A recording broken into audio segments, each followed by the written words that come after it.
வணக்கம், நான் உங்கள் chef Deena. Welcome back to chef Deena's kitchen. இன்றைக்கி நம்ம கிச்சனில் ஒரு அருமையான சிக்கன் தம் பிரியாணி எப்படி பண்ணுறது பார்க்க போகிறோம். அதுவும் பர்டிகுலர் குக்கரில் இந்த சிக்கன் தம் பிரியாணி எப்படி பண்ணுறது பார்க்க போகிறோம். நிறைய பேருக்கு வந்து சிக்கன் பிரியாணி பண்ணும்போது என்ன பண்ணுவோம்னா, இந்த ரைஸ் வெடித்து போடுற பக்கம் வந்து கரெக்டாக தெரிய மாட்டுது. அது குக்கரில் தான் ரொம்ப ஈஸியாக பண்ண முடியும் அப்படின்னு சொல்லி நிறைய பேர் கேட்டிருக்கீங்க. அதனால் இன்றைக்கி இந்த சிக்கன் பிரியாணி குக்கரில் பண்ண போகிறோம். அதுவும் பர்டிகுலராக அகோரா எலக்ட்ரானிக் குக்கரை யூஸ் பண்ணி தான் நம்ம பண்ண போகிறோம். இந்த குக்கரில் பார்த்தீங்கன்னா மல்டிபிள் ஆப்ஷன்ஸ்லாம் இருக்குது. இந்த குக்கரை பற்றி எப்படின்னு சொல்லி எக்ஸ்பிளைன் பண்ணுறேன். அதே டைமில் இந்த சிக்கன் தம் பிரியாணி எப்படி பண்ணலாம், அதே டைமில் அந்த ரைஸ் எவ்வளோ பண்ணணும், அந்த சிக்கன் எவ்வளோ பண்ணணும், கொத்தமல்லி எவ்வளோ பண்ணணும், தயிர் எவ்வளோ பண்ணணும், தக்காளி எவ்வளோ பண்ணணும், இந்த மாதிரி விளக்கமான ஒரு ஈஸியான ஸ்டைலில் வீட்லேயே பண்ணுறதுக்கு எப்படி பண்ண முடியும்னு சொல்லிட்டு இன்றைக்கி பார்க்க போகிறோம். வாங்க ஃபஸ்ட்டு இந்த ரெசிபி எப்படி பண்ணுறது பார்க்கலாம். அதுக்கு முன்னாடி இந்த ரெசிபிக்கு தேவையான பொருட்கள் என்ன பார்க்கலாமா? இந்த சிக்கன் பிரியாணி குக்கரில் பண்ணுறதுக்கு தேவையான பொருட்கள் என்ன பார்த்தீங்கன்னா, chicken 200 gram, basmati rice 200 gram, வெங்காயம் 2 நம்பர், தக்காளி 2 நம்பர், பச்சை மிளகாய் 5லேருந்து 6 நம்பர், முழு கரம் மசாலா தாளிப்புக்கு தேவையான அளவு, இஞ்சி பூண்டு paste 2 tablespoon, chilli powder 3/4 tablespoon, கொத்தமல்லி அரை கைப்பிடி, தயிர் 150 ml, புதினா சிறிதளவு, உப்பு தேவையான அளவு, எண்ணெய் சமைக்கிறதுக்கு தேவையான அளவு. இதாங்க இந்த ரெசிபிக்கு தேவையான பொருட்கள். ஃபஸ்ட்டு நம்ம ரெசிபி பண்ணுறதுக்கு முன்னாடி நம்ம யூஸ் பண்ண போகிற அகோரா ரைஸ் குக்கரை பற்றி நம்ம தெரிஞ்சுக்க போகிறோம். இந்த அகோரா ரைஸ் குக்கர் பார்த்தீங்கன்னா ஃபஸ்ட்டு இதில் ஏகப்பட்ட ஆப்ஷன்ஸ் கொடுத்துருக்காங்க. ஃபஸ்ட்டு பார்த்தீங்கன்னா அங்கே எல்இடி கொடுத்துருக்காங்க. அதுக்கப்புறம் ஒயிட் ரைஸ், ப்ரௌன் ரைஸ் எப்படி குக் பண்ணுறது சொல்லி தனித்தனி ஆப்ஷன் கொடுத்துருக்காங்க. அதே மாதிரி லோ கார்போ கொடுத்துருக்காங்க. அதாவது white rice, brown rice cook பண்ணுறதுக்கும் அந்த ஆப்ஷன் கொடுத்துருக்காங்க. அது மட்டும் இல்லாமல் ஷார்ட் கிரைண்ட் கொடுத்துருக்காங்க. போரேஜ், வீட்டில் கஞ்சி பண்ணுறதுக்கோ கேழ்வரகு கூழ் பண்ணுறதுக்கோ போரேஜ் ஆப்ஷன் யூஸ் பண்ணலாம். அதுக்கப்புறம் ஸ்டீமிங் ஆப்ஷன் கொடுத்துருக்காங்க. ஸ்லோ குக்கிங் ப்ராசஸ் கொடுத்துருக்காங்க. ப்ரீசெட் டைமிங் கொடுத்துருக்காங்க. On off button. அதுக்கப்புறம் கீப் வார்ம். அதாவது நீங்கள் சாப்பாடு ரெடி பண்ணி முடிச்ச பிறகு இன்கேஸ் வெளியே போயிட்டு வரீங்க, சூடாக்கணும்னு நினச்சிங்கன்னா அந்த டைமில் அந்த கீப் வார்ம் சொல்லி ஆப்ஷன் ஒரு கொடுத்துருக்காங்க. டைமிங் கொஞ்சம் கூட அதிகமாக தேவைப்படுதுன்னா அந்த டைமில் ப்ளஸ் மைனஸ் சொல்லி ஆப்ஷன் கொடுத்துருக்காங்க. அதாவது உங்களுக்கு நேரம் அதிகமாக வேணால் இன்க்ரீஸ் பண்ணிக்கலாம், அப்படி கம்மியாக வேணும்னு நினச்சிங்கன்னா டிக்ரீஸ் பண்ணிக்கலாம்.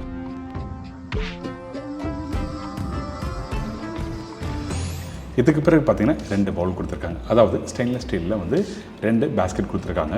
இந்த மாதிரி வெசல்ஸ் வந்து நீங்கள் வீட்டில் குக் பண்ணுறதுக்கு ரொம்ப யூஸ்ஃபுல்லாக இருக்கும். அதாவது பர்டிகுலராக அதில் மெஷர்மெண்ட்டும் கொடுத்துருக்காங்க. எந்த அளவுக்கு நீங்கள் தேவையான பொருட்கள் உள்ளே போட்டு குக் பண்ணலாம் அப்படின்னு சொல்லி கொடுத்துருக்காங்க. அதாவது ஒன்று வந்து ஸ்டீம் பண்ணுறதுக்கும், ஒன்று வந்து இந்த மாதிரி தால், ரைஸ் இந்த மாதிரி குக் பண்ணுறதுக்கு கொடுத்துருக்காங்க. உள்ளே பார்த்தீங்கன்னா 5 லேயர் செராமிக் கோட்டிங், அதாவது திக் செராமிக் கோட்டிங் கொடுத்துருக்காங்க. இந்த மெஷர்மெண்ட் கப்பில் வாட்டர் மெஷர் பண்ணிக்கலாம், நீங்கள் ரைஸ் மெஷர் பண்ணலாம். இந்த மாதிரி நிறைய ஆப்ஷன் கொடுத்துருக்காங்க.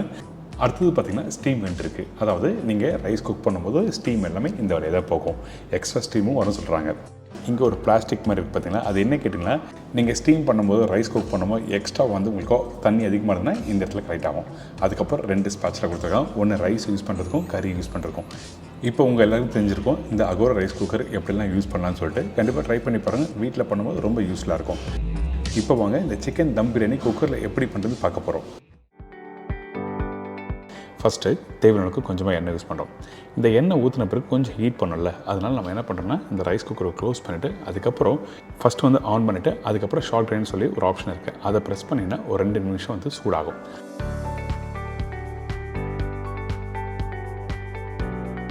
இதுக்கு பிறகு இதில் தாளிப்பு போட்டு ஆரம்பிக்க போகிறோம். நார்மலாக நீங்கள் வீட்டில் போட்டு தாளிப்பிடுவீங்களே, பட்டை, லவங்கம், ஏலக்காய், பிரிஞ்சில், அதை தான் தாளிப்பாக போட்டிருக்கோம். இதோட வெங்காயம் போட்டிருக்கோம். இந்த வெங்காயம் இந்த மாதிரி ரெசிபிக்கு, அதுவும் பர்டிகுலர் ரைஸ் குக்கரை யூஸ் பண்ணி பண்ணும்போது தின் ஸ்லைஸ் வெங்காயமாக கட் பண்ணி போடுங்க. அப்போ சீக்கிரமாக வதங்கும். அதே டைமில் பச்சை மிளகாவும் போட்டிருக்கேன். போட்ட பிறகு நல்லா மிக்ஸ் பண்ணுங்கள். மிக்ஸ் பண்ணிவிட்டு அகோரா ரைஸ் குக்கரை க்ளோஸ் பண்ணுங்கள். ஒரு 2 நிமிஷம் அந்த வெங்காயம் வதங்கிட்டோம். அதுக்கு பிறகு ஓப்பன் பண்ணி பார்த்தீங்கன்னா இந்த மாதிரி வெங்காயம் வதங்க ஆரம்பிச்சிருக்கோம். அந்த டைமில் நம்மக்கிட்ட இருக்க இந்த இஞ்சி பூண்டு பேஸ்ட்டை போடுறோம். இந்த இஞ்சி பூண்டு பேஸ்ட்டு போட்ட பிறகு நல்லா மிக்ஸ் பண்ணுங்கள் அந்த வெங்காயத்தோடு. அப்போ தான் உங்களுக்கு அந்த ஃப்ளேவர் நல்லா கொடுக்கும். அதுக்கு பிறகு நம்ம கட் பண்ணி வச்சுருக்க அந்த தக்காளி,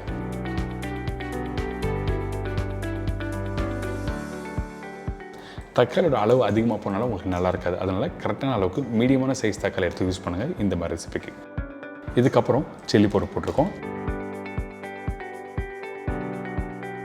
இதோட கொத்தமல்லி போடுறோம். இதுக்கு பிறகு கட் பண்ணி க்ளீன் பண்ணி ரெடி பண்ணி வச்சுருக்க இந்த சிக்கன், இதோட கொஞ்சம் புதினா, தயிர், இதெல்லாம் போட்ட பிறகு உப்பு தேவையான போட்டுரும். போட்ட உடனே எல்லாத்தையும் நல்லா மிக்ஸ் பண்ண ஆரம்பிக்கிறோம். அதே டைமில் இந்த தயிரோட புளிப்பு தன்மையை செக் பண்ணுங்கள். ரொம்ப அதிகமான புளிப்பு தன்மை இருந்தாலும் இந்த தக்காளி வந்து கம்மி பண்ணுற மாதிரி இருக்கும். அதனால் புளிப்பு தன்மைக்கு ஏற்ற மாதிரி இந்த தயிரை போட்டு நல்லா மிக்ஸ் பண்ணி எடுத்திங்கன்னா இந்த மாதிரி மசாலா ரெடியாக இருக்கும். இதுக்கு பிறகு பார்த்திங்கன்னா கொஞ்சமாக தண்ணி யூஸ் பண்ணுறோம். இந்த தண்ணி வந்து கரெக்டாக மெஷர்மெண்ட் யூஸ் பண்ணி தான் பண்ணுறோம். அதாவது 1 கப் அரிசிக்கு 1.25 கப் அளவு தண்ணி ஊற்றுறோம். ஸோ அந்த மெஷர்மெண்ட்லேயே 1/4 கப்பு ஃபஸ்ட்டு நான் தண்ணி ஊற்றிருக்கேன். தண்ணி ஊற்றி மூடி போட்டு ஸ்டீமிங் சொல்லி ஒரு ஆப்ஷன் இருக்குது. அந்த ஸ்டீமிங் பட்டனை ப்ரெஸ் பண்ணினா அந்த சிக்கன் அந்த மசாலா எல்லாமே கொதிச்சு வரும். அதுக்கு பிறகு பார்த்திங்கன்னா இந்த பாஸ்மதி ரைஸ் கரெக்டாக ஒரு 20 நிமிஷம் ஊற வச்ச ரைஸை இந்த இடத்துல யூஸ் பண்ணுறோம். கரெக்டாக ஊற வச்சுன்னா இந்த தண்ணி மெஷர்மெண்ட்டு போதும். இந்த அரிசி போட்ட பிறகு அந்த மசாலாவோட நல்லா மிக்ஸ் பண்ணுங்கள். மீதி 1 கப்பு தண்ணி, அதாவது 1 கப்பு அரிசிக்கு 1.25 கப் அளவு தண்ணி வச்சா மட்டுமே போதும், கரெக்டாக இருக்கும். இப்போ இதெல்லாம் போட்டு மிக்ஸ் பண்ணி முடித்த பிறகு அதுக்கப்புறம் ஸ்டீம் ரைஸ் சொல்லி ஒரு ஆப்ஷன் இருக்குது. அந்த பட்டனை ப்ரெஸ் பண்ணினா கரெக்டாக ஒரு 10 நிமிஷம் கழிச்சு ஓப்பன் பண்ணி பார்த்தீங்கன்னா இந்த சிக்கன் பிரியாணி ரெடி.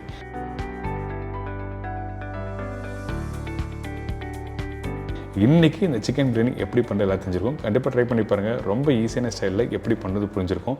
அது மட்டும் இல்லை, இந்த பிரியாணி நல்லா ஒரு மாய்ஸ்டர் கண்டென்ட்டோட நல்லா சூப்பராக இருக்கும் சாப்பிட்றதுக்கு.